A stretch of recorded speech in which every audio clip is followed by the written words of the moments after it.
എൻ്റെ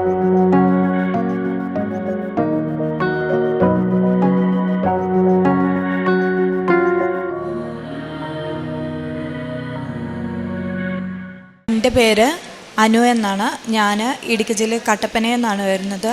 ആദ്യമായി തന്നെ ഞാൻ അമ്മ മാതാവിനും തിരുക്കുമാരനും കോടാനുകോടി നന്ദി പറയുന്നു. അതുപോലെ തന്നെ ഈ കൃപാസനം അൾത്താരയിൽ നിന്ന് ഞാൻ അമ്മ മാതാവിനോട് ആദ്യമായി ക്ഷമ ചോദിക്കുകയാണ്. ഞാൻ ആദ്യമായി മാതാവിനെക്കുറിച്ച്, കൃപാസനം മാതാവിനെക്കുറിച്ച് അറിയുന്ന ഒരു വ്യക്തിയിൽ നിന്നാണ്. പക്ഷേ ഞാനത് കേട്ടപ്പോൾ വിചാരിച്ച കാര്യം എന്ന് പറയുന്നത്, അവിടെ എല്ലായിടത്തും മാതാവുണ്ടല്ലോ, ഞാൻ ഒരു ദിവസം പോലും വിശുദ്ധ കുർബാന മുടക്കാതെ പള്ളിയിൽ പോകുന്ന ഒരാളാണ്, അന്നേരം ഇത്ര അത്ഭുതങ്ങളൊക്കെ നടക്കുന്നുണ്ടെന്ന് പറഞ്ഞപ്പോൾ ഞാൻ ആദ്യം വിചാരിച്ചത് എന്തോ ഒരു വേറെ ഏതെങ്കിലും ഒരു ശക്തിയായിരിക്കും എന്ന് വിചാരിച്ച് ഞാൻ 3 പ്രാവശ്യം മാതാവിനെ തള്ളിപ്പറഞ്ഞ ഒരു വ്യക്തിയാണ്. 2022 മാർച്ച് മാസം ഞാൻ ആദ്യമായി മാതാവിനെക്കുറിച്ച് കേൾക്കുന്നത്. അന്ന് ഒരു ആശുപത്രിയിൽ ഞാൻ പോകുന്ന സമയത്ത് ഒരു ചേച്ചി എനിക്ക് പത്രം തന്നു. ഞാൻ അന്നേരം പറഞ്ഞു, എനിക്ക് പത്രം വേണ്ട, ഞാനും എൻ്റെ കുഞ്ഞുങ്ങളും ഒരു ദിവസം പോലും മുടങ്ങാതെ പള്ളിയിൽ പോകുന്നതാണ്. ഞങ്ങളുടെ പള്ളിയിൽ മാർട്ടിൻ പുണ്യാളച്ചൻ്റെയും ആമലോത്ഭവ മാതാവിൻ്റെ മധ്യസ്ഥതയുണ്ട്, അതുകൊണ്ട് എനിക്ക് കൃപാസന മാതാവിൻ്റെ ആവശ്യമില്ല എന്ന് അവരുടെ മുഖത്ത് നോക്കി പറഞ്ഞു. അത് കഴിഞ്ഞിട്ട് ആശുപത്രിയിൽ ചെന്നു. എനിക്ക് മൂക്കിന് വേദനയായിട്ടാണ് ഞാൻ ആശുപത്രിയിൽ ചെന്നു, അഡ്മിറ്റായി. അന്നേരം ഞാൻ കട്ടിലേ കിടന്ന് ഇങ്ങനെ പൊളഞ്ഞുകൊണ്ടിരിക്കുന്ന സമയത്ത് ഒരു അമ്മച്ചി അടുത്ത് കിടന്ന ഒരു അമ്മച്ചി കൃപാസനത്തിലെ എണ്ണ കൊണ്ടുവന്നിട്ട് എന്നോട് പറഞ്ഞു, മോനെ, ഞാൻ കൃപാസനത്തിൽ പോയി പ്രാർത്ഥിച്ച് കൊണ്ടുവന്ന എണ്ണയാണ്, ഞാൻ നിൻ്റെ നെറ്റിയിൽ കുരിശ് വരച്ച് തരാമെന്ന് പറഞ്ഞു. അപ്പോഴും ഞാൻ പറഞ്ഞു എനിക്ക് വേണ്ട എന്ന് പറഞ്ഞു. അത് കഴിഞ്ഞിട്ട് ഒട്ടുള്ള ദിവസം ഒരു ചേച്ചി ഈ പത്രം കൊണ്ട് എൻ്റെ ബെഡിൽ വന്നു കഴിഞ്ഞപ്പോൾ എൻ്റെ അനിയത്തി വാങ്ങിക്കാൻ തുടങ്ങിയപ്പോൾ ഞാൻ പറഞ്ഞു, അതൊന്നും വാങ്ങിക്കണ്ട, അതൊക്കെ ഭയങ്കര കളിപ്പീരാ, നമുക്ക് നമ്മുടെ പള്ളിയിൽ പോയി പ്രാർത്ഥിച്ചാൽ പോരെയെന്ന് പറഞ്ഞു. അത് കഴിഞ്ഞിട്ട് ഞാൻ ഡിസ്ചാർജായി വീട്ടിൽ പോയി കഴിഞ്ഞിട്ട് ഞാൻ ആദ്യമായിട്ട് ഇസ്രയേലിന് ജോലിക്ക് പോകാൻ വേണ്ടിയിട്ട് ശ്രമിക്കുന്ന സമയമാണ്. എൻ്റെ കാര്യങ്ങളെല്ലാം പെട്ടെന്ന് റെഡിയായി, എനിക്ക് പൈസ റെഡിയായി. ഞാൻ ആദ്യമായിട്ട് ബോംബെക്ക് പോവുകയാണ്. ബോംബെ ചെന്ന് കഴിഞ്ഞപ്പോഴത്തേക്കും എൻ്റെ പ്രശ്നങ്ങൾ അവിടെ ആരംഭിക്കുക. മാതാവ് മുമ്പേ ആ ചേച്ചി സാക്ഷ്യം പറഞ്ഞതുപോലെ നമുക്കൊത്തിരി കഷ്ടത തരുന്നത് ചിലപ്പം മാതാവിനെക്കുറിച്ച് മനസ്സിലാക്കാനും തിരുക്കുമാരനോട് ഏറ്റവും അടുത്ത് പ്രാർത്ഥിക്കാനുമായിരിക്കും. ഞാൻ അവിടെ ചെന്ന് കഴിഞ്ഞപ്പോൾ ഞങ്ങൾ 4 പേരാണ് ഇൻ്റർവ്യൂവിന് കയറുന്നത്. ഇൻ്റർവ്യൂവിന് കയറിയ സമയത്ത് എൻ്റെ പാസ്പോർട്ടും എൻ്റെ സർട്ടിഫിക്കറ്റുകളും എല്ലാം എടുത്ത് മാറ്റി വെച്ചിട്ട് ഇൻ്റർവ്യൂ ബോർഡിൽ നിന്ന് പറഞ്ഞു, ഞാൻ അതുപോലെ കഷ്ടപ്പെട്ട് പഠിച്ച് നേഴ്സിങ്ങിനാണെങ്കിൽ തിയറിക്കും പ്രാക്ടിക്കലിനും ഡിസ്റ്റിങ്ഷനോട് ജയിച്ച ഒരാളാണ്, പക്ഷേ എൻ്റെ സർട്ടിഫിക്കറ്റ് മാത്രം ഫേക്കാന്ന് പറഞ്ഞുകൊണ്ട് അവരതെടുത്ത് മാറ്റി വെച്ചു. എനിക്ക് എന്ത് ചെയ്യണമെന്ന് അറിയത്തില്ല. എനിക്ക് റീ ഇൻ്റർവ്യൂ അടിച്ചു. ഞാൻ തിരിച്ചു വന്നു, റൂമിൽ കയറിയിരുന്നു, ആരോടും മിണ്ടിയില്ല, കരഞ്ഞു, ഒരുപാട് ഞാൻ കരഞ്ഞു. ആ സമയത്താണ് എൻ്റെ ആ റൂമിൽ ഒരു വേറെ കൊല്ലത്തുള്ള ഒരു കൊച്ചുണ്ടായിരുന്നു. ആ കൊച്ചെന്നോട് പറഞ്ഞു, ഇത് ചേച്ചി കൃപാസനത്തിലെ പത്രമാണ്, ചേച്ചി ഇതുപോലെ ബുദ്ധിമുട്ടൊന്നുമല്ലേ, ഒന്ന് വായിച്ചു നോക്കാൻ പറഞ്ഞു. ഞാൻ ആ പത്രം വായിച്ചു, പ്രാർത്ഥിച്ചു. ഞാൻ ഇവിടുത്തെ ലൈറ്റ് ആൻഡ് ക്യാൻഡിൽസിൻ്റെ പ്രാർത്ഥനയിൽ എനിക്ക് ഇസ്രയേലിന് കയറിപ്പോകാൻ പറ്റണം എന്ന് പറഞ്ഞുകൊണ്ട് ഞാൻ അത് ചെയ്തു. അത് കഴിഞ്ഞിട്ട് ഇങ്ങോട്ട് വിളിച്ചു, കൃപാസനത്തിൽ വിളിച്ച് കഴിഞ്ഞപ്പോൾ എനിക്ക് ഫോൺ കിട്ടി, പ്രാർത്ഥിക്കാമെന്ന് പറഞ്ഞു. അത് കഴിഞ്ഞ് എനിക്ക് റീ ഇൻ്റർവ്യൂ അടിച്ച സമയത്ത് അവിടെ ആര് റീ ഇൻ്റർവ്യൂ 2 വർഷം മുന്നേ അടിച്ച് കിട്ടിയിട്ടുണ്ടോ അവരുടെ സർട്ടിഫിക്കറ്റ്, അവരുടെ പാസ്പോർട്ടെ മൊത്തം ബ്ലാക്ക് അടിച്ച് വരുന്ന സമയം. അന്നേരം ഞാൻ ഓർത്തു, എൻ്റെ മാതാവേ, ഇത്രയും കഷ്ടപ്പെട്ടു, ഞാൻ ഇത്രയും പഠിച്ചു, സർട്ടിഫിക്കറ്റൊക്കെ വാങ്ങിച്ചു, പക്ഷേ എനിക്ക് കയറിപ്പോകാൻ പറ്റുന്നില്ലല്ലോ എന്നോർത്ത് ഞാൻ ഭയങ്കരമായിട്ട് അവിടെ ഇരുന്നുകൊണ്ട് വിഷമിച്ചു. അന്ന് വൈകിട്ട് ഞാനൊരു സ്വപ്നം കണ്ടു. എൻ്റെ പേരിലൊരു രജിസ്ട്രേഡ് കൊറിയർ വരുന്നു. അപ്പോൾ ഞാൻ എന്നും പോകുന്ന പള്ളിയുടെ താഴെ നിൽക്കുമ്പോഴാണ് എനിക്ക് ഈ കൊറിയർ വരുന്നത്. ഞാനത് ആ കൊറിയർ പൊട്ടിച്ചു. എൻ്റെ വലത് കൈയിലോട്ട് അത് പൊട്ടിച്ചിട്ട് കഴിഞ്ഞപ്പം മാതാവിൻ്റെ ഒരു ചുമല കളറിലുള്ളൊരു രൂപം എനിക്ക് കിട്ടി, വട്ടത്തിലിരിക്കുന്നത്. അങ്ങനെയാണ് ഞാൻ സ്വപ്നം കണ്ടത്. അത് കഴിഞ്ഞപ്പോഴത്തേക്കും എനിക്ക് ആകെപ്പാടെ വെപ്രാളമായി. ദൈവമേ, മാതാവ് ഞാൻ കണ്ടേക്കുന്നത് നീല കളറ്, അല്ലെങ്കിൽ ഇവിടുത്തെ മാതാവാണ് സിൽവർ കളറിൽ, എനിക്കെന്താ ചുമല കളറ് കിട്ടിയേ, ഇനി എനിക്ക് എന്തെങ്കിലും ആപത്ത് സംഭവിക്കാനാണോ എന്നൊക്കെ പറഞ്ഞ് ഞാൻ ആ ബോംബെയിലുണ്ടായിരുന്ന എൻ്റെ കൂട്ടത്തിലുണ്ടായിരുന്ന എല്ലാവരോടും ചോദിച്ചിട്ട് എല്ലാവരും പറഞ്ഞു അറിയത്തില്ലെന്ന്. അപ്പോൾ ആലപ്പുഴയിലുണ്ടായ ഒരു മായ എന്ന് പറയുന്നൊരു ചേച്ചി ഉണ്ടായിരുന്നു. ആ ചേച്ചി എന്നോട് പറഞ്ഞു, നീ ഒന്നുകൊണ്ടും വിഷമിക്കണ്ട, മാതാവ് നിന്നെ സ്വപ്നത്തിൽ കൂടെ കാണിച്ചു തന്നത് മാതാവിൻ്റെ രക്തക്കണ്ണീരോട് ചേർത്ത് വെച്ച് മാതാവ് തിരുക്കുമാരനോട് നിനക്ക് വേണ്ടിയിട്ട് അപേക്ഷിക്കുന്നുണ്ടെന്ന് പറഞ്ഞു. ആ ചേച്ചി പറഞ്ഞു, ഞാനത് വിശ്വസിച്ചു. ഞാൻ അമ്മ മാതാവിനോട് പ്രാർത്ഥിച്ചു, മാതാവേ എനിക്ക് ഇൻ്റർവ്യൂ അടിച്ച് എനിക്ക് അവിടെ പോയി ഞാൻ പാസ്സാകുവാണ്, എനിക്കൊരു 3 ദിവസത്തെ സമയം തന്നാൽ ഞാൻ ഇവിടെ കൃപാസനത്തിൽ വന്നേക്കാമെന്ന് പറഞ്ഞു. അവിടെ ചെന്നു 1.5 മണിക്കൂർ എന്നെ 2 പേരും പിന്നെ കോൺസുലേറ്റിലെ ഒരു ആളും കൂടെ എന്നെ ഇൻ്റർവ്യൂ ചെയ്തു. അന്ന് എനിക്ക് അത്ര ക്ലിയറായിട്ട് ഇംഗ്ലീഷ് അറിയത്തില്ല. ഞാൻ മലയാളം മീഡിയത്തിൽ പഠിച്ച ഒരാളായതുകൊണ്ട് എനിക്ക് അത്ര ഫ്ലുവൻ്റായിട്ട് ഇംഗ്ലീഷ് അന്ന് സംസാരിക്കാൻ അറിയത്തില്ലായിരുന്നു. പക്ഷേ എനിക്ക് വലിയൊരു അത്ഭുതമാണ് ഉണ്ടായത്. ഞാൻ ഇന്നും വിശ്വസിക്കുന്നു അത് അമ്മ എനിക്ക് വേണ്ടി പകരം അവിടെ വന്നിരുന്നുകൊണ്ട് സംസാരിച്ചു. അവർ ചോദിച്ച ചോദ്യങ്ങൾക്കെല്ലാം അതേപോലെ തന്നെ എനിക്ക് മറുപടി പറയാൻ പറ്റി. എൻ്റെ പാസ്പോർട്ട് റിലീസ് ചെയ്ത് കിട്ടി. ഞാൻ ഇസ്രയേലിൽ പോയി ജോലി ചെയ്യാൻ തുടങ്ങി. അവിടെ ചെന്നപ്പം എനിക്ക് ആദ്യം ഭയങ്കര ബുദ്ധിമുട്ടായിരുന്നു ജോലി. പക്ഷേ അന്നേരപ്പോഴും ഞാൻ പ്രാർത്ഥിച്ചു കഴിഞ്ഞപ്പോൾ ഞാൻ നദാനിയ എന്ന് പറയുന്ന ഒരു സ്ഥലത്തായിരുന്നു ജോലി ചെയ്യുന്നത്. അന്നേരം ഇവിടെയായിരുന്നപ്പോൾ ഞാൻ എന്നും വിശുദ്ധ കുർബാന മുടക്കാതെ പോകുന്നത് കൊണ്ട് എനിക്ക് ഭയങ്കര ആഗ്രഹമായിരുന്നു, മാതാവേ എനിക്ക് എല്ലാ പ്രാവശ്യവും എല്ലാ ആഴ്ചയും ജെറുസലേമിലാണ് 6 മണിക്കൂർ സമയം കിട്ടും, എനിക്ക് കുർബാനയ്ക്ക് പോകാൻ പറ്റണം, എനിക്ക് എൻ്റെ ജോലി മാറി തരണമെന്ന് പറഞ്ഞ് ഞാൻ അവിടുന്ന് പ്രാർത്ഥിച്ചു. ഞാൻ അന്നേരം ചെയ്തുകൊണ്ടിരുന്ന ജോലിയിൽ നിന്ന് ഞാൻ അവിടെ ജോലിക്ക് കയറിയ സമയത്ത് ആ അമ്മച്ചി ഒരു സൈഡ് തളർന്നു പോയ അമ്മച്ചിയായിരുന്നു. 6 മാസം കഴിഞ്ഞപ്പം അവർ പറഞ്ഞു എനിക്ക് ഹീബ്രു അത്ര അറിയത്തില്ലാത്തത് കൊണ്ട് എന്നെ അവിടുന്ന് ടെർമിനേറ്റ് ചെയ്ത് കഴിഞ്ഞപ്പോൾ ഞാൻ അവിടെ നിന്ന് വാവിട്ട് കരഞ്ഞു, എൻ്റെ അമ്മയും മാതാവേ എനിക്ക് ഇപ്പോഴും നന്നായിട്ട് ഇംഗ്ലീഷും അറിയത്തില്ല ഹീബ്രു അറിയത്തില്ല, ഞാൻ എന്ത് ചെയ്യുമെന്ന് ഓർത്തുകൊണ്ട് കരഞ്ഞു കഴിഞ്ഞപ്പം അവരെനിക്ക് തന്ന ടെർമിനേഷൻ ലെറ്ററിൻ്റെ അകത്ത് എഴുതിയിരുന്നത്, ഞങ്ങളുടെ അമ്മയ്ക്ക് ഹീബ്രു മാത്രമേ അറിയത്തുള്ളൂ, നോക്കുന്ന കെയർ ഗീവറിന് നന്നായിട്ട് ഹീബ്രു അറിയത്തില്ലാത്തതുകൊണ്ട് കമ്മ്യൂണിക്കേഷൻ പ്രോബ്ലം ഉള്ളത് കൊണ്ട് മാത്രം ഇവളെ മാറ്റുന്നതെന്ന് പറഞ്ഞുകൊണ്ട് എഴുതി തന്നു. ഞാൻ ചെന്ന ഏജൻസികളിലെല്ലാം ആ വീട്ടുകാരെന്നെക്കുറിച്ച് വളരെ നല്ല അഭിപ്രായം പറഞ്ഞു. അങ്ങനെ എനിക്ക് ജെറുസലേമിൽ എല്ലാവരും എൻ്റെ കൂട്ടുകാരെക്കാട്ടിലും ഇപ്പം നിലവിൽ ജോലി ചെയ്യുന്നത് എല്ലാവരെക്കാട്ടിലും ഇരട്ടി സാലറിയിൽ എനിക്കൊരു ജോലി തന്നു. ആ ജോലി എനിക്ക് കിട്ടി. ആ വീട്ടുകാരെന്നെ സ്വന്തം അവരുടെ വീട്ടിൽ ഒരംഗത്തെ പോലെ കണ്ടു. എനിക്കെല്ലാ സുഖ സൗകര്യങ്ങളുമായി. ഞാൻ ഒരു വീട് ആഗ്രഹിച്ചാണ് ഇവിടുന്ന് കയറിപ്പോകുന്നത്. ദൈവം ഞങ്ങളുടെ 2019 പ്രളയത്തിൽ ഞങ്ങളുടെ വീടിൻ്റെ മണ്ടയിൽ വന്ന് ഉരുള് പൊട്ടിയിരുന്ന് ഞങ്ങൾക്കുള്ളത് സമ്പത്ത് മൊത്തം നശിച്ചു പോയി. ഉടുതുണി മാത്രമേ ഉള്ളായിരുന്നു ഞങ്ങൾക്ക് മിച്ചം. പക്ഷേ തമ്പുരാൻ ഞങ്ങൾക്ക് തന്നപ്പം അമ്മ മാതാവ് തിരുക്കുമാരനോട് അപേക്ഷിച്ച് ഞങ്ങൾക്ക് തന്നപ്പം ഒരു വീട് ആഗ്രഹിച്ചു പോയി എനിക്ക് 2 വീട്. ഇപ്പം ഞങ്ങൾ താമസിക്കുന്ന സ്ഥലത്ത് തന്നെ ഞങ്ങൾക്ക് 3-4 ഏക്കർ സ്ഥലമുണ്ട്, 10-15 ലക്ഷം രൂപയുടെ വണ്ടി. സൗഭാഗ്യങ്ങളുടെ നടുക്ക് മാതാവ് എന്നെ കൊണ്ടുവന്ന് എത്തിച്ചപ്പം എനിക്കതുകൊണ്ടാണ് ഇത്രയും സങ്കടം വരുന്നത്.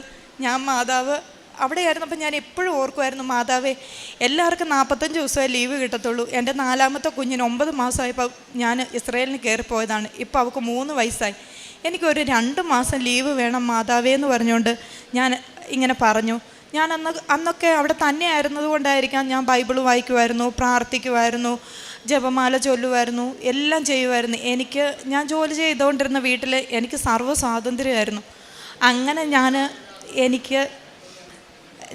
എനിക്ക് ചോദിച്ച ഉടനെ അവർ 2 മാസത്തെ ലീവ് തന്നു. എന്നോട് പറഞ്ഞു, അനു നീ വീട്ടിൽ പോക്കോ, കുഴപ്പമില്ല, നീ പകരം ഒരു റിലീവറെ പോലും തരണ്ട, ഞങ്ങൾ തന്നെ ആളെ നോക്കാനാക്കിക്കൊള്ളാമെന്ന് പറഞ്ഞു. ഞാൻ സന്തോഷത്തോടെ 2 മാസത്തേന് വീട്ടിലോട്ട് ലീവിന് വന്നു കഴിഞ്ഞപ്പം അവിടെ വെച്ച് എപ്പോഴും എൻ്റെ മനസ്സിലിങ്ങനെ തോന്നുമായിരുന്നു, ഈ പ്രാവശ്യം മെയ് മാസം 1-ാം തീയതി മാതാവേ ഞാൻ വീട്ടിൽ ചെല്ലുമ്പം കൃപാസനത്തിൽ പോയി സാക്ഷ്യം പറഞ്ഞേക്കാം എന്ന് എൻ്റെ മനസ്സിൽ എപ്പോഴും തോന്നുമായിരുന്നു. പക്ഷേ ഞാൻ ഇവിടെ വന്ന് എനിക്ക് തമ്പുരാൻ അത്ര സൗഭാഗ്യം തന്നതുകൊണ്ടായിരിക്കാം ഞാൻ എൻ്റെ മാതാവിനെ മറന്നു എന്ന് പറയുന്നതായിരിക്കും സത്യം. ഞാനിവിടെ വന്നു കഴിഞ്ഞപ്പോഴത്തേക്കും ഇനി സാക്ഷ്യം പറയുന്ന ഇത്ര ആൾക്കാരുള്ളത് കൊണ്ട് എങ്ങനെ മുമ്പിൽ വന്ന് സാക്ഷ്യം പറയുമെന്ന് ഓർത്തുകൊണ്ടാണോ എന്താണെന്നറിയത്തില്ല, ഞാൻ വന്ന് സാക്ഷ്യം പറഞ്ഞില്ല. അങ്ങനെ ഈ മാസം 16-ാം തീയതി എനിക്ക് തിരിച്ചു പോകാനുള്ള റിട്ടേൺ ടിക്കറ്റ് എടുത്തിട്ടാണ് ഞാൻ വന്നത്. എല്ലായിടത്തും മക്കളെയും കൊണ്ട് പോയി ഭയങ്കര സന്തോഷമായിട്ട് ഇരുന്നു. 13-ാം തീയതി ബാഗെല്ലാം കെട്ടി തിരിച്ചു പോകാൻ അങ്ങോട്ട് എംപ്ലോയറെ വിളിച്ച് പറഞ്ഞു, ഞാൻ തിരിച്ചു വരുവാണെന്ന് പറഞ്ഞു. എല്ലാ കാര്യങ്ങളും റെഡിയാക്കി കഴിഞ്ഞപ്പം 13-ാം തീയതി ഇസ്രയേലും ഇറാനും തമ്മിലുള്ള യുദ്ധം തുടങ്ങി കഴിഞ്ഞപ്പോഴത്തേക്കും അത്യാവശ്യം എനിക്ക് നല്ല സാലറി ഉള്ളത് കൊണ്ട് ഞാൻ ഒരു 2 ചിട്ടി പിടിച്ചുകൊണ്ടാണ് അവിടെ നിന്ന് ഇങ്ങോട്ട് പോകുന്നത്. അപ്പം ഞാൻ നോക്കിക്കഴിഞ്ഞപ്പം എനിക്ക് 1-2 മാസങ്ങൾ പിടിച്ചു നിൽക്കാനുള്ള പൈസ എൻ്റെ കയ്യിലുണ്ട്. അത് കഴിഞ്ഞാൽ എന്ത് ചെയ്യും? 4 കുഞ്ഞുങ്ങൾ പഠിക്കുന്നു. എനിക്ക് പെട്ടെന്ന് മാനസിക നില തെറ്റിപ്പോകുന്നത് പോലെ എനിക്ക് തോന്നി. എനിക്ക് 2 ദിവസമായിട്ട് എനിക്ക് വിശപ്പില്ല. എൻ്റെ എംപ്ലോയറെ വിളിച്ചിട്ടാണ് ഫോൺ അറ്റൻഡ് ചെയ്യുന്നില്ല. എന്ത് ചെയ്യണമെന്ന് അറിയത്തില്ലാതെ ഞാനിങ്ങനെ ഇരുന്ന സമയത്ത് 15-ാം തീയതി എന്നെ ജയസമ്മ എന്ന് പറയുന്ന ഒരു ചേച്ചി വിളിച്ചു. അവരിപ്പോൾ ന്യൂസിലാൻഡിലാണ്. അന്നേരം എൻ്റെ കൂട്ടുകാരിയാണ് ജ്യോതിസ്. അവൾ നേഴ്സിംഗ് പഠിച്ച് കഴിഞ്ഞപ്പോഴത്തേക്കും ഭയങ്കര ബുദ്ധിമുട്ടായിരുന്നു അവരുടെ വീട്ടിലും. അന്നേരം കൃപാസനത്തിൽ വന്നു പ്രാർത്ഥിച്ചു. ജയസമ്മ ചേച്ചി ലാസ്റ്റ് എന്നോട് വിളിച്ചിട്ട് ഇങ്ങനെ പറഞ്ഞു, കൃപാസനത്തിൽ വന്നു ജ്യോതിസ് ഞാനും കൂടെ പ്രാർത്ഥിച്ചു, സാക്ഷ്യം പറഞ്ഞു. അത് കഴിഞ്ഞപ്പോഴത്തേക്കും അവൾക്ക് ഒരു ഇൻ്റർവ്യൂ പോലും അറ്റൻഡ് ചെയ്യാതെ, ഒരു ഏജൻസിക്കാർ പോലും ഇല്ലാതെ അവർ ന്യൂസിലൻഡിൽ പോയി. 6 മാസം കഴിഞ്ഞപ്പം അവർക്ക് അവിടെ PR കിട്ടിയെന്ന് പറഞ്ഞു. അന്നേരം എനിക്ക് തോന്നി, ഞാൻ മാതാവിൻ്റെ അടുത്ത് അനുസരണക്കേടും എനിക്ക് തന്ന നന്മകൾക്കെല്ലാം ഞാൻ നന്ദികേട് കാണിച്ചതുകൊണ്ട് ഒരാളെ കൊണ്ട് മാതാവ് എന്നെ കൊണ്ട് പറയിപ്പിച്ചതാണ്. അന്നേരം ഞാൻ പെട്ടെന്ന് മാതാവിനോട് പ്രാർത്ഥിച്ചു, അമ്മേ മാതാവേ എന്നോട് ക്ഷമിക്കണം, ഞാൻ ചെയ്ത തെറ്റുകൾ എന്നോട് ക്ഷമിക്കണം. തെറ്റ് ചെയ്താൽ അമ്മയ്ക്ക് മക്കളോട് ക്ഷമിക്കാൻ പറ്റത്തുള്ളൂ. അതുകൊണ്ട് മാതാവേ എനിക്ക് നാളത്തെ ദിവസം ഞാൻ ഈ ഭൂമി ജീവനോടുണ്ട്, ഞാൻ കൃപാസനത്തിൽ വന്നേക്കാമെന്ന് പറഞ്ഞു. ഞാൻ ഈ മാസം 16-ാം തീയതി ഇവിടെ വന്നു. 16-ാം തീയതി രാവിലെ ഞാൻ ഫ്ലൈറ്റിന് പോകേണ്ട സമയത്ത് വീട്ടിൽ നിന്ന് ഇറങ്ങി കൃപാസനത്തിൽ വന്നു. വീണ്ടും ഉടമ്പടി എടുത്തു. ഞാൻ ജെറുസലേമിൽ എൻ്റെ ജോലി ചെയ്യുന്ന അവിടെ ചെല്ലേണ്ട സമയത്ത് ഞാൻ എൻ്റെ വീട്ടിൽ തന്നെ തിരിച്ചു ചെന്നു. ഞാൻ കഴിഞ്ഞ തിങ്കളാഴ്ചയാണ് ഇവിടെ വന്ന് ഉടമ്പടി എടുത്തിട്ട് പോയത്. പക്ഷേ അത് കഴിഞ്ഞപ്പോഴത്തേക്കും ചൊവ്വാഴ്ച ഞാനിവിടെ ബഹുമാനപ്പെട്ട ജോസഫ് അച്ഛൻ്റെ ഓൺലൈൻ ധ്യാനത്തിൽ പങ്കെടുത്തു. അന്നേരം അച്ഛൻ ഇങ്ങനെ പറഞ്ഞു, ഇവിടെ ഉടമ്പടി വെക്കുന്നത് 6 ഉടമ്പടികളാണ് വെക്കുന്നത്. അതിന് ഒരു കാരണമുണ്ട്.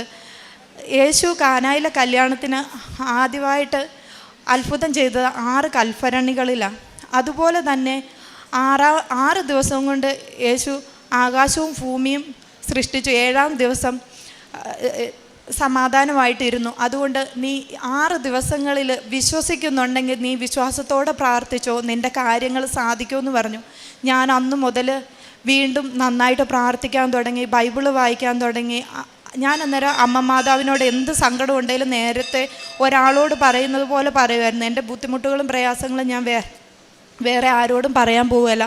അപ്പം ഞാനിങ്ങനെ പ്രാർത്ഥിച്ചു, അമ്മ മാതാവേ ഞാൻ പോയി 6 ദിവസം എന്നാണല്ലോ അച്ഛൻ പറഞ്ഞതെന്ന് പറഞ്ഞു. അപ്പോൾ എന്നെ ഒരു കൂട്ടുകാരി വിളിക്കും, എടി നീ കൃപാസനത്തിൽ പോയതല്ലേ, പ്രാർത്ഥിച്ചതല്ലേ. എന്നിട്ട് കഴിഞ്ഞ ഞായറാഴ്ച ആയപ്പോഴത്തേക്കും അവൾ എന്നോട് ചോദിച്ചു, എടി നിൻ്റെ ശനിയാഴ്ച എന്നോട് ചോദിച്ചു, എടി നീ കൃപാസനത്തിൽ പോയിട്ട് നിൻ്റെ മാതാവ് എന്നാടി അത്ഭുതമൊന്നും പ്രവർത്തിച്ചില്ലെന്ന് ചോദിച്ചു. അന്നേരം ഞാൻ പറഞ്ഞു, ഒരു ദിവസവും കൂടെ ഉണ്ടല്ലോ, ഞാൻ ഇവിടെ വന്ന് കഴിഞ്ഞ 16-ാം തീയതി എഴുതി കൊടുത്തേ, എൻ്റെ റീഎൻട്രി 23-ാം തീയതി തീരും. റീഎൻട്രി തീർന്നു കഴിഞ്ഞാൽ ഒരിക്കലും പിന്നെ ഇസ്രയേലിന് തിരിച്ചു ചെല്ലാൻ പറ്റത്തില്ല. അപ്പോൾ എൻ്റെ റീഎൻട്രി തീരുന്നതിന് മുന്നേ എനിക്ക് റീഎൻട്രി പുതുക്കി കിട്ടണം എന്നായിരുന്നു ഞാൻ ആദ്യത്തെ നിയോഗം വെച്ചിരുന്നത്. ആ റീഎൻട്രി എനിക്ക് യുദ്ധം തുടങ്ങി കഴിഞ്ഞപ്പോഴത്തേക്കും യുദ്ധം തുടങ്ങി 6-ാമത്തെ ദിവസം ഞാൻ ഇപ്പോഴും ഈ ആൾക്കാരെ നിന്നുകൊണ്ട് പൂർണ്ണമായിട്ട് വിശ്വസിക്കുകയാണ്. ആ 6-ാം ദിവസമാണ് ആദ്യമായിട്ട് ഇസ്രയേലിലുള്ള സിവിലിയൻസിനെ മാത്രം കൊണ്ടുപോകുമെന്ന് പറഞ്ഞ് അവർ അവിടുത്തെ എയർപോർട്ട് ഭാഗികമായിട്ട് ഓപ്പൺ ചെയ്തു. അത് കഴിഞ്ഞിട്ട് എൻ്റെ 23-ാം തീയതി എൻ്റെ റീഎൻട്രി തീരുന്നതിൻ്റെ തലേദിവസം തന്നെ ഞങ്ങളുടെ ഇസ്രയേലിൻ്റെ കോൺസുലേറ്റിൽ നിന്ന് ഓർഡർ വന്നു. എല്ലാവരും ഈ യുദ്ധത്തിൻ്റെ സമയത്ത് കയറിപ്പോകാൻ പറ്റാത്ത എല്ലാവർക്കും ജൂലൈ 31-ാം തീയതി വരെ റീഎൻട്രി ഓട്ടോമാറ്റിക്കലായിട്ട് എക്സ്റ്റെൻഡ് ചെയ്ത് കിട്ടിയെന്ന് പറഞ്ഞുകൊണ്ട് എൻ്റെ കയ്യിൽ അതിൻ്റെ പേപ്പർ എൻ്റെ വീട്ടുകാരയച്ചു തന്നു. അത് കഴിഞ്ഞപ്പോഴത്തേക്കും എൻ്റെ എല്ലാ കാര്യങ്ങളും മാതാവ് എനിക്ക് പിന്നെ ഭയങ്കരമായിട്ട് സ്പീഡപ്പാക്കി തന്നു.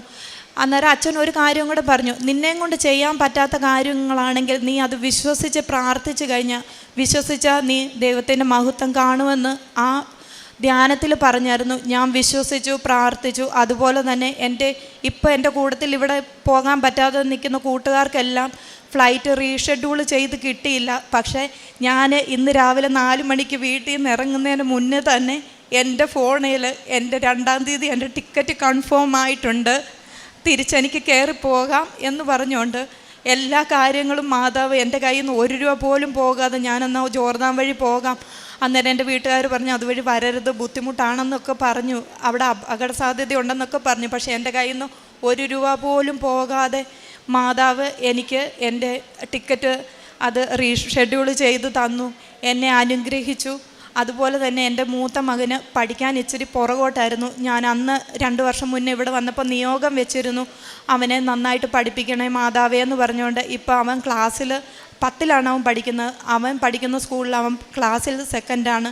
എനിക്ക് 4 മക്കളുണ്ട്. ബാക്കി 3 പേരും അവർ പഠിക്കുന്ന സ്കൂളിൽ ഫസ്റ്റായിട്ട് നന്നായിട്ട് പഠിക്കുന്നുണ്ട്. അതുപോലെ തന്നെ എനിക്ക് ഭയങ്കര ദേഷ്യമായിരുന്നു, നിയന്ത്രിക്കാൻ പറ്റാത്ത ദേഷ്യം എനിക്ക് വരുമായിരുന്നു. അന്നേരം ഞാൻ ഇവിടുന്ന് കൊണ്ടുപോയി ഉപ്പ് എനിക്ക് ദേഷ്യം വരുന്ന സമയത്ത് ഞാൻ എൻ്റെ നാക്കിലെടുത്ത് വെക്കും, എന്നിട്ട് വിശ്വാസപ്രമാണം ചൊല്ലും. എനിക്ക് ഒത്തിരി എൻ്റെ സ്വഭാവത്തിനൊക്കെ മാറ്റം വന്നു. എനിക്ക് മാതാവ് ഒത്തിരി അനുഗ്രഹങ്ങൾ തന്നു. മാതാവ് തന്ന അനുഗ്രഹങ്ങൾ എനിക്ക് 2 വർഷം കൊണ്ട് തന്ന അനുഗ്രഹങ്ങൾ പറഞ്ഞാൽ എനിക്ക് ഇന്ന് ഒരു ദിവസം മതിയാകുമെന്ന് തോന്നുന്നില്ല. അതുപോലെ മാതാവ് തിരുക്കുമാരനോട് അപേക്ഷിച്ച് എന്നെ സൗഭാഗ്യത്തിൻ്റെ മടിത്തട്ടി കൊണ്ടെത്തിച്ചു. ഇനി മാതാവിൻ്റെ അടുത്തുനിന്ന് ഞാൻ അനുസരണക്കേട് കാണിച്ചു പോകത്തില്ല. എനിക്ക് അത് മാനുഷികമായിട്ട് സംഭവിച്ചതായിരിക്കും. ഞാൻ മാതാവിനോട് ഞാൻ ക്ഷമ ചോദിക്കുകയാണ് വീണ്ടും. പിന്നെ ഞാൻ ഇവിടുന്ന് കിട്ടിയ പത്രം, ഞാൻ മഹാരാഷ്ട്രയിൽ നിന്ന് വന്നാണ് ആദ്യത്തെ ഉടമ്പടി വെച്ചത്. അന്ന് എനിക്ക് കന്നഡ പത്രവും മലയാളം പത്രവും കിട്ടിയായിരുന്നു. മലയാളം പത്രം ഞാൻ അവിടെ ഓരോരുത്തർക്കും കൊടുത്തു. പക്ഷേ കന്നഡ എനിക്ക് അറിയത്തില്ലാത്തത് കൊണ്ട് ഞാൻ അവിടെ കൊണ്ടുവന്ന് പള്ളിയിൽ കൊടുത്തിട്ട് അവിടെ വരുന്ന കന്നഡയിലുള്ള ആൾക്കാർക്ക് കൊടുക്കാൻ വേണ്ടിയിട്ട് വെച്ചു. അങ്ങനെ ദൈവം എനിക്ക് ഒത്തിരി നന്മകൾ ചെയ്തു. പിന്നെ ഞാൻ എൻ്റെ അടുത്ത് ആരെങ്കിലും ഒരു ബുദ്ധിമുട്ട് ആന്ന് പറഞ്ഞ് എന്തെങ്കിലും കാര്യം പറഞ്ഞു കഴിഞ്ഞാൽ എന്നെയും കൊണ്ട് ചെയ്യാൻ പറ്റുന്ന രീതിയിൽ ഞാൻ അവരെ സഹായിച്ചിട്ടുണ്ട്. പിന്നെ എൻ്റെ മക്കളെ പഠിപ്പിക്കുന്നത് കൂടാതെ ഞാൻ ഒരു കുട്ടീനെയും കൂടെ പഠിപ്പിക്കുന്നുണ്ട്. അതല്ലാതെ ഇനി അന്ന് ജോസഫ് അച്ഛൻ ധ്യാനത്തിൽ ഒരു കാര്യം കൂടെ പറഞ്ഞിരുന്നു, നിങ്ങൾ ഈ പ്രായത്തിൽ വളർന്നു വരുന്നതല്ലാതെ നിങ്ങൾ ആത്മീയത്തിലും കൂടെ വളരണമെന്ന്. ഞാൻ ആത്മീയമായിട്ട് ശിശുവാണെന്ന് എനിക്കറിയാം. എൻ്റെ ഭാഗത്തുനിന്ന് എൻ്റെ അമ്മ മാതാവിൻ്റെ തിരുക്കുമാരൻ്റെ അടുത്ത് എന്തെങ്കിലും തെറ്റ് സംഭവിച്ചിട്ടുണ്ടെങ്കിൽ അത് തിരുത്തി ഞാനിനി മുന്നോട്ട് ജീവിച്ചോളാമെന്ന് ഉടമ്പടി ചെയ്യുകയാണ്.